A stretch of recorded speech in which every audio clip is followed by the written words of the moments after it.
Dominique Dupuy is not fit to be the next president of Haiti. Now, that is what I said last year, and the girls were upset. The girls were upset.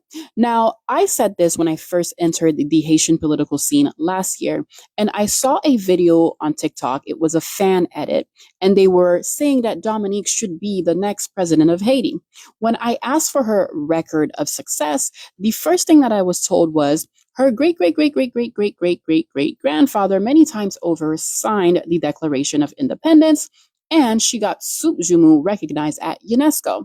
And then I said, what else? And then they said, well, she's always speaking up for the Haitian mass and she's always defending us. And I said, anything else? And there was nothing else. So then I responded with, in order to be the CEO of a Fortune 500 company, you need a record of success, a record of impact. And it doesn't appear that she has a very long resume. I mean, Haiti is not a playground, okay? Haiti needs strong leaders, capable leaders. Haiti's not a playground. Now, there is a current news article that is published that states that Dominique and her husband are involved in financial corruption. I'm going to go ahead and put it on the screen for you to see. Now, after I made that video last year, again, completely unaware of who Dominique was, I was approached with this story. Now, if you ask around, you will find out that I do not run stories without sources or facts, which is why I did not run with that story last year. But back to my original statement, Dominique Dupuy is not fit to be the next president of Haiti. Now, while Dominique is internationally polished, she is well-spoken, she's a strong diplomat, but being a strong diplomat and being the right fit for Haiti, the right president for Haiti are two very different things.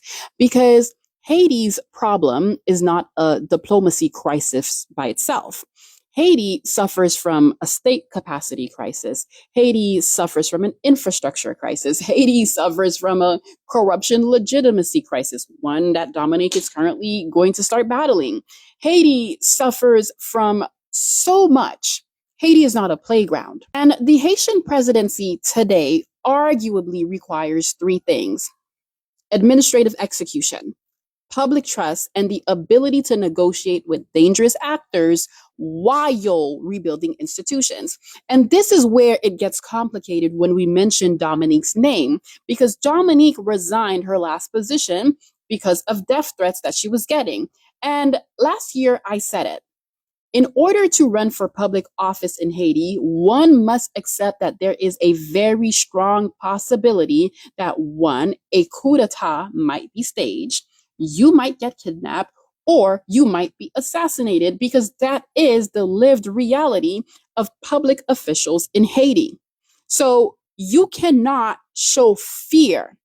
You cannot shake while you are in office in Haiti, because that is just the reality. Now, Dominique has her fair share of strengths, okay? She's a strong communicator. She can speak at the UN. She can speak to CARICOM. She can speak at the African Union. She can speak to diaspora professionals. She can speak at Harvard, right? She understands soft power, branding, diplomacy. She's a strong diplomat, but that's not enough, okay? Because her weaknesses are she does not have the strong grassroots mobilization efforts in Haiti. She has not yet demonstrated long-term executive management over a functioning domestic is the key word, Haitian institution, okay?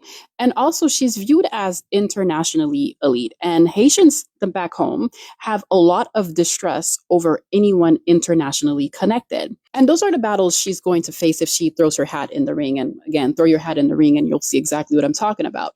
And then you're going to say, oh, Blendine, resumes don't matter in Haiti. Okay, that's not how presidents get elected. And I'm going to say, you know what? You're right. Because presidents in fragile states are often elected based on perceived legitimacy. Now, Jovenel, he positioned himself as an outsider businessman. Michel Martelly was the celebrity populist appeal.